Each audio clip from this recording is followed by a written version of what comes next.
Welcome to episode number 372 of the Beyond Social Media Show, the podcast for all of you marketing, advertising, public relations, and communications professionals. You can find us by searching for Beyond Social Media Show. We are recording on February 26, 2022. A lot of things to talk about this week, including Twitter communities, Metaverse growth, spying Google Maps, LinkedIn marketing community, Applebee's ad placement, Wiki SCOTUS bios, YouTube rando takedowns, fake Instagram Ukraine war pages, and Horizon World stats that will wrap it up at the end of the show, but we'll kick it off with the best story of the week. And BL, you always have that honor. What do you got? Well, Twitter has added new features to its communities. Its communities were around for iOS since last year, but now they've rolled it out for Android and they're adding new features. So this is from Twitter and from also 9 to 5 Mac, where Jose Adorno wrote about it. So when you join a community, you can tweet directly to that group instead of to all of your followers, and only members in that community are able to reply and join the conversation. But you can tweet only to them. This is the part I don't quite get. You can tweet only to your community for a focused conversation, but the tweets are publicly available, so anybody can read them, quote them, report community tweets, but they can't respond or participate. So the feature is designed to make it easier to connect with people who you share interests with. And I'm in one, for example, with serial marketers, which is a Slack community that I'm involved in. And you can tweet directly to other people, and Twitter notes that it's now launching. Thousands of people every week are adding. There's Roblox, Xbox community, tech, Twitter, fashion, R&B. So some of the options that are coming, you can have an open community where anybody can join and or be invited to the community, or a restricted one where these are new features where people have to ask to join and the moderating team has to approve those requests. People invited by the moderating team, where you just get a link, you're automatically approved. And then members are allowed to issue invitations and they're automatically approved. So right now, all communities are either invite only or open to all, but they're exploring a request to join option. And there's also going to be a test of a ranked timeline where you can see the top tweets happening in your community. But you also will have the option of seeing them in chronological order, which I always like best. And lastly, Twitter is going to test ways for users and moderators to have Q&As with one another. I like that option. So is this part of their subscription service? No, this is open to everybody. How do you find communities? I haven't seen them. You may or may not have it yet. You have to get an invitation. Go to, I'll put a link to the Twitter post that will tell you where to go to learn more. And you can start a community. Right now you can't request to join one, but you can start one. Okay, interesting. It is interesting, isn't it? Yeah, well, I'll have to try it out if I can. Speaking of communities, LinkedIn has a new community. They launched, this is according to Social Media Today's Andrew Hutchinson. They launched a new group. Will look to provide support for digital marketers, support and guidance to digital marketers. The group is called Marketing Partner Community Group, and we'll focus on sharing industry knowledge, relevant conversations, and hosting discussions about new and upcoming updates to LinkedIn and insights from the platform itself. They have smartly, and LinkedIn should know this better than anyone, to establish clear parameters around what will and won't be accepted on the group. To quote the parameters: no network marketing or MLM, multi-level marketing of any kind is allowed to be promoted in this forum. This is not the forum for that type of business. No spam, all caps, or direct sales pitches are allowed. As if you could prevent those. Well, I mean, if it's LinkedIn running the group, they should have the resources to put behind moderating it properly. We'll see about that. Yeah, well, I mean, LinkedIn groups have kind of died. I'm hopeful for this one because it's run by LinkedIn itself. So we'll see. Okay, so this is an interesting use of social media. Google Maps were actually used to determine, before Putin even announced the invasion of Ukraine, that their tanks were on the move. And so the world was seeing the buildup on TikTok, where usually they're seeing people dance and do silly things. And it was a traffic app. It was Google Maps that tipped off a handful of academic researchers in California that the invasion was actually underway late Wednesday night. So TikTok users in Russia and Ukraine for months have been posting videos of Russian armored vehicles, and that went from a trickle to a flood. And usually, on TikTok, see things like that. But the first public tip off of the invasion, even before Putin said anything, came from these academics who were watching a traffic jam develop on Google Maps. They were using Google Maps traffic monitor, and so right next to an encampment of Russian military vehicles south of Belgorod, a town in Russia near the Ukrainian border, they suddenly saw this movement begin. And Moscow has repeatedly banned mobile devices and social media use among its troops, attempting to prevent exactly this scenario. But the availability of real-time information about Russian troop movements and the start of the war highlights just how much even basic consumer technology makes keeping military secrets really hard. So Jeffrey Lewis, who's a scholar at Middlebury Institute of International Studies, his team is the one that found the movement, says that mobile device bans won't necessarily help militaries keep their secrets safe. The researchers, they didn't stumble on it by accident, because they were watching the exact location of the traffic jams to tip-offs from the high and low arts of open source intelligence work and synthetic aperture radar, which is SAR, and TikTok.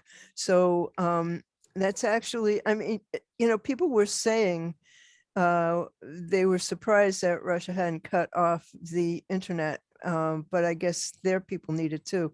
But one of the things I think we need to discuss in this episode is really how brands can or should react in this situation, whether they need to change their approach.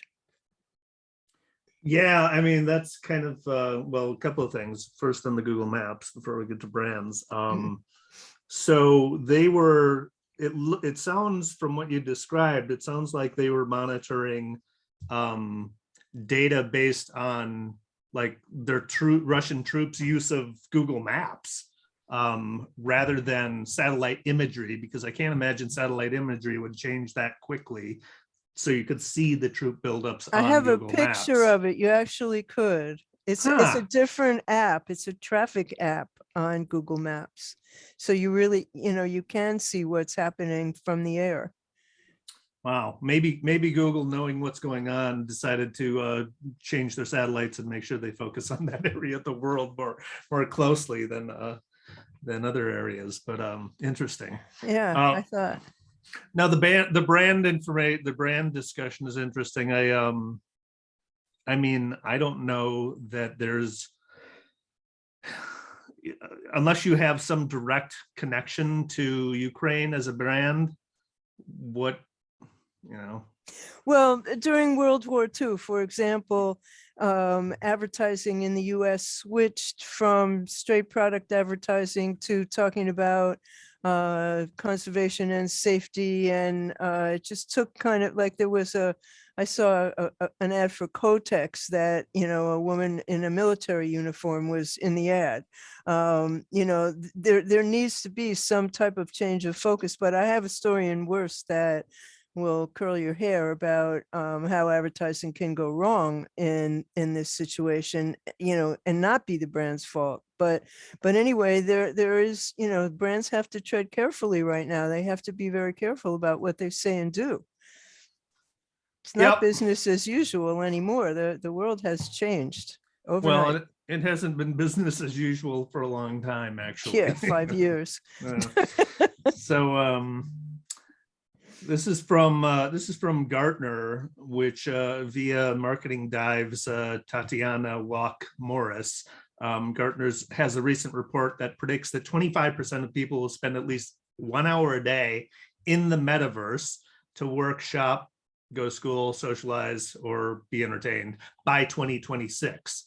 The report is warning organizations not to invest too heavily because adoption is early and disconnected. But they anticipate that, you'll like to hear this, BL, digital currencies and non-fungible tokens will be used in the metaverse as a virtual economy. And that since, COVID and us being cooped up and working from home, virtual events have become much more popular and mainstream and accepted. So Gartner is extrapolating that hosting online events in the metaverse will offer, there will be more adoption as a result of that, and will offer more collaborative and immersive networking opportunities and workshops. I could see that. There's another article by VentureBeat's Louis Rosenberg that basically defines what the key components of the metaverse are. Really, it's pretty simple. It's virtual reality, it's augmented reality, but then Microsoft comes along and calls augmented reality mixed reality, so that's confusing people, but it's the same thing. But there's a great definition in this article of the metaverse. I quote, "A metaverse is a persistent and immersive simulated world that is experienced in the first person by large groups of simultaneous users who share a strong sense of mutual presence. It can be fully virtual, i.e. a virtual metaverse, or it can exist as layers of virtual content overlaid on the real world, i.e. augmented metaverse." So thought that was interesting. I think it's definitely in our future. I mean, Facebook is actually doing really well, a really good job with their Oculus, and others are working hard at it. So it's something people should be paying attention to now, at least to get a sense of where it's going. Well, a lot of where it's going has to do with gaming and gamers. And, you just have to think about Second Life and how clunky that really was, and how brands just didn't get it. And, there were stores there and nobody was in them. And, this is like, first of all, I don't want Mark Zuckerberg, who I think is really a lowlife, to be in charge of Meta anything. And, if the metaverse is going to be about Facebook, then geez, I won't be there. But, yeah, it's part of our future. It's something that we are going to have to learn more about.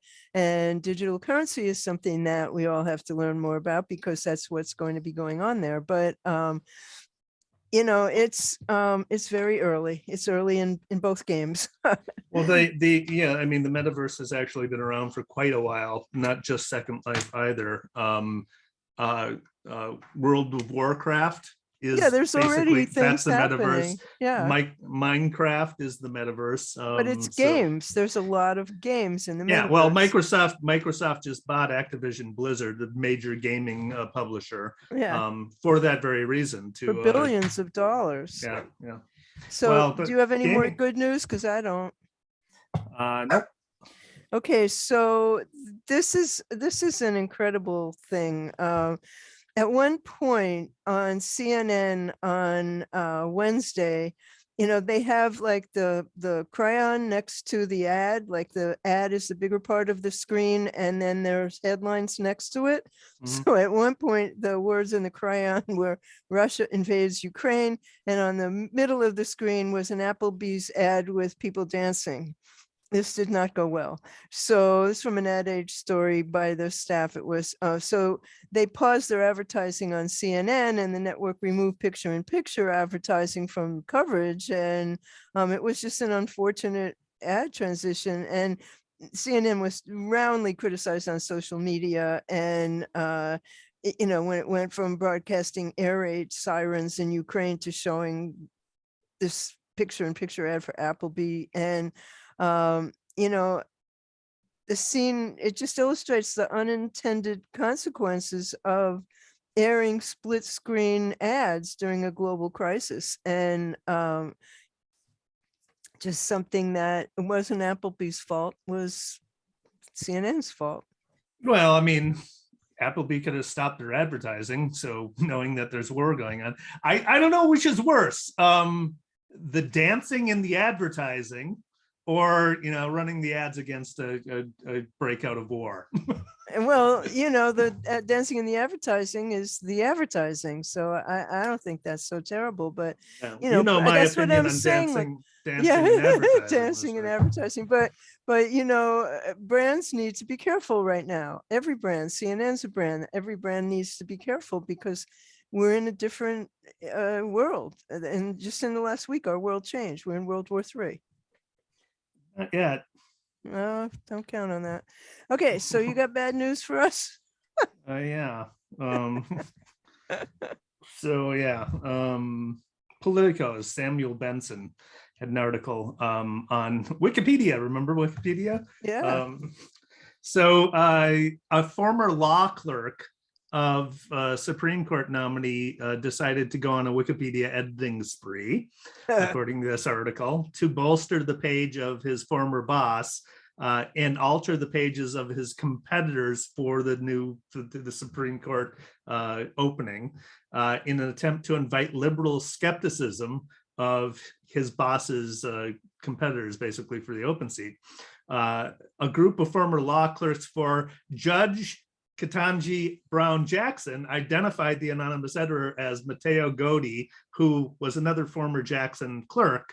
Godi has apparently been editing his former boss's Wikipedia page, as a matter of course, for several years. And Jackson wasn't aware that he was editing the pages of other judges. So he appeared to be outed by his colleagues. Apparently Jackson was tweaking his former boss's page to paint her in more favorable light for a liberal audience, while tweaking the pages of potential nominees that are competitors, Judge Michelle Childs and Leandra Kruger, to make them less appealing to a left-leaning audience. So it was clearly an inside baseball kind of thing where, but we have our new nominee. It is Ketanji Brown Jackson, and apparently, I guess it worked. But that may not be why she got the nomination. Yeah, maybe not. But I saw this article and I'm like, the 2000s called. They want their tactic back. Right, exactly. I had a client one time, we were doing a contest, and somebody who was trying to win the contest went and changed like entries in Wikipedia that indicated they were somebody other than who they were. It's really very funny. But so this week, this is quick, but YouTube's algorithm apparently has some sort of nervous breakdown this week, because all of a sudden on Thursday morning, YouTube emails a client and says, "We've reviewed your content and found severe or repeated violations of our community guidelines. Because of this, we have removed your channel from YouTube, and you will never be able to have another channel on YouTube, and you can appeal if you want." So I'm going like, oh my God. So I'm looking, and it says, first you would get a warning, then you would get a strike, then you get a second strike, then you get a third strike. Only then should you get this termination thing. So I'm about to write the appeal. And like, what I need to tell you is that we just set up this YouTube channel.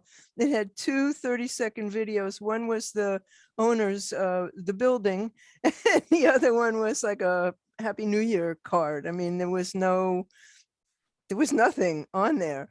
And a couple of hours later, we get a second email. We're pleased to let you know that we've recently reviewed your YouTube account, and after taking another look, we can confirm that it is not in violation of terms of service. We've lifted the suspension of your account, and it's once again active. And you think? Yeah, right.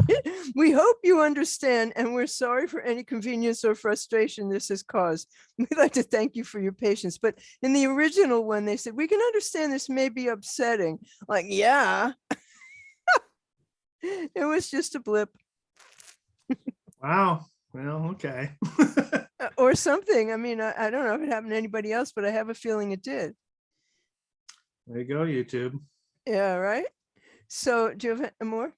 I don't. Okay, so this happened also, despite claims, there are claims accounts on Instagram about Ukraine may not be run by journalists, and there are Instagrammers who are putting scammy Instagram war pages and capitalizing on the conflict. So this is from a Taylor Lorenz article in Input Magazine. She did some really good research. Immediately after the first explosions on Wednesday night, these Instagram meme pages began promoting an account that was supposed to be from a journalist who was live streaming from the ground, but that was not who it was. And the post urged fans to follow live from Ukraine to stay in the loop. And breaking news, Putin declares war. Live from Ukraine is streaming the chaos now. And one page had more than 3.7 million followers, along with a carousel of videos that were supposedly showing Russian jets flying overhead and a missile hitting an airport. And these were all fake.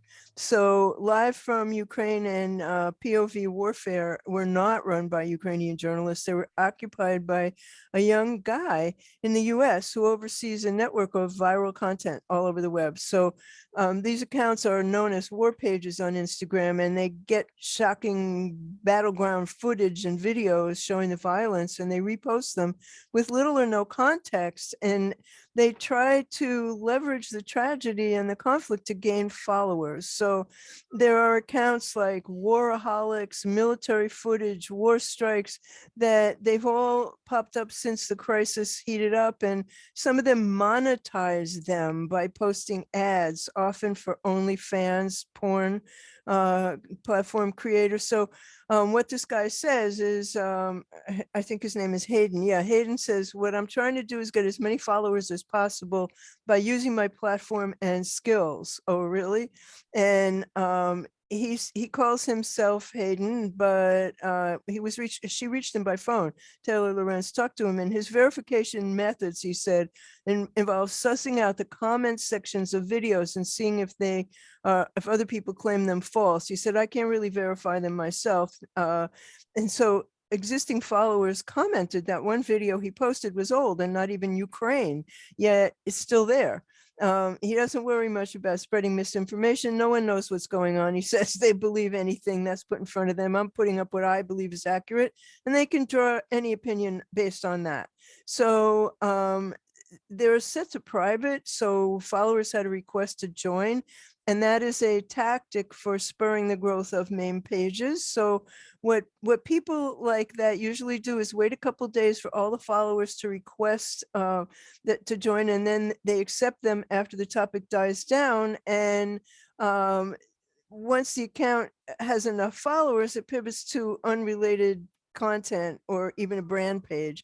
And so by the end of the day yesterday, Instagram had taken down live from Ukraine and POV warfare and other accounts. It said, we've removed a series of Instagram accounts that made false claims about their location and purpose to grow their following. This activity violates our policy, blah, blah, blah. But there's still a whole bunch of other ones that are up, and they're getting thousands of views and comments, more by the minute.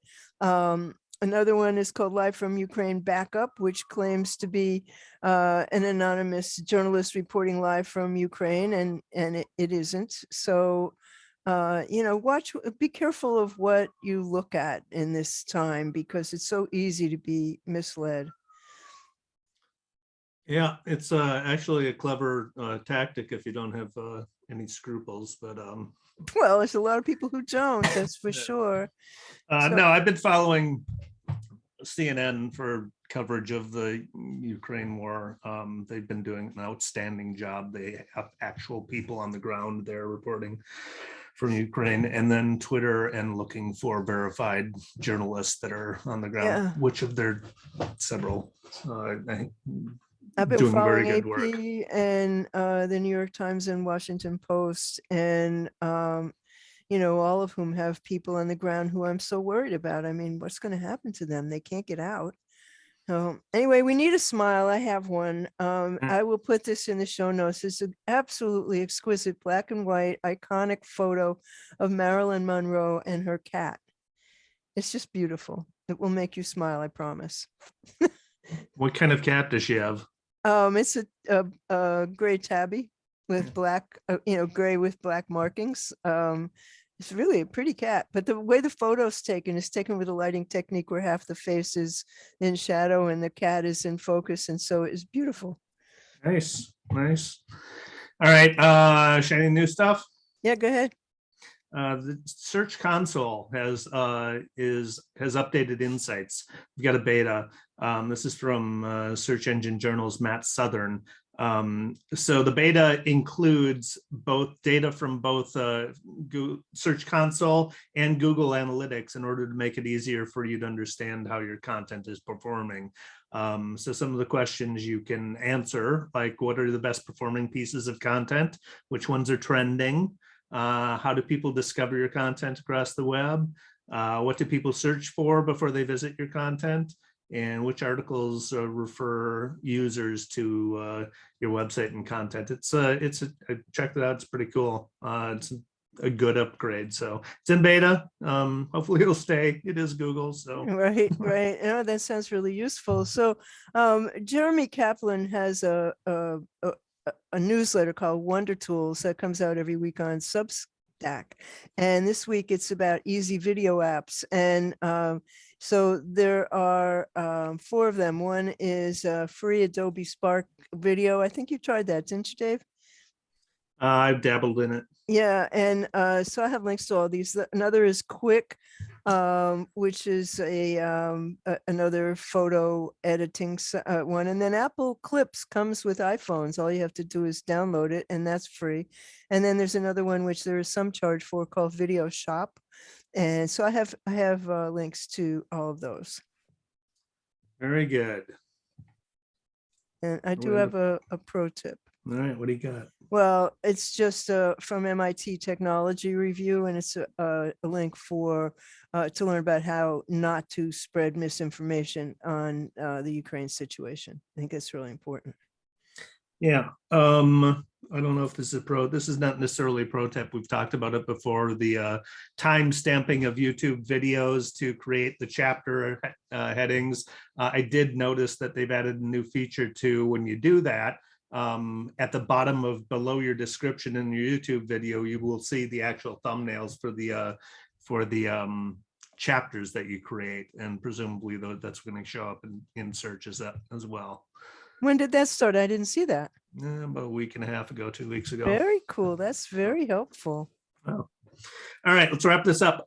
More Metaverse numbers. This is from The Verge's Alex Heath, who reports that the Facebook's VR platform for the Quest headset called Horizon World was rolled out to Quest users in the US and Canada in early December, and its monthly user base has grown to 300,000 people.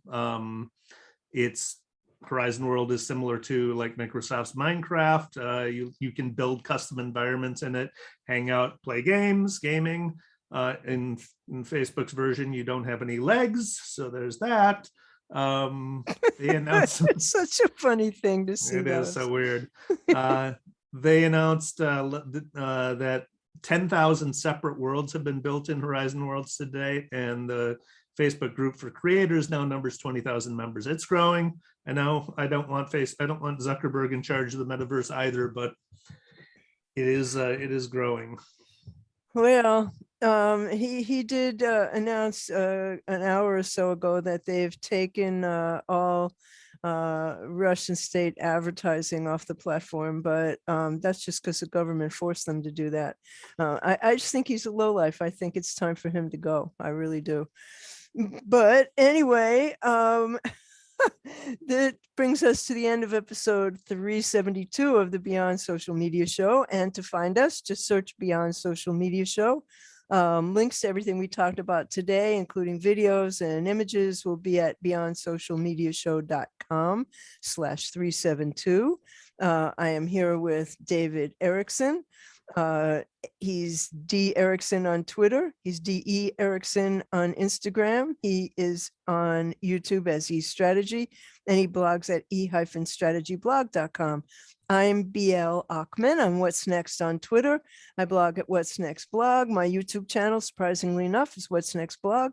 Website at BL Achman. And so the show, beyondsocialmediashow.com, and on Twitter at BS Media Show. And you can listen and subscribe to the show on any of the platforms where you get your podcasts, or you can tell your smart speaker to play Beyond Social Media Show. And that brings us to the end. We'll be back in 2 weeks. Thanks for watching. Thank you.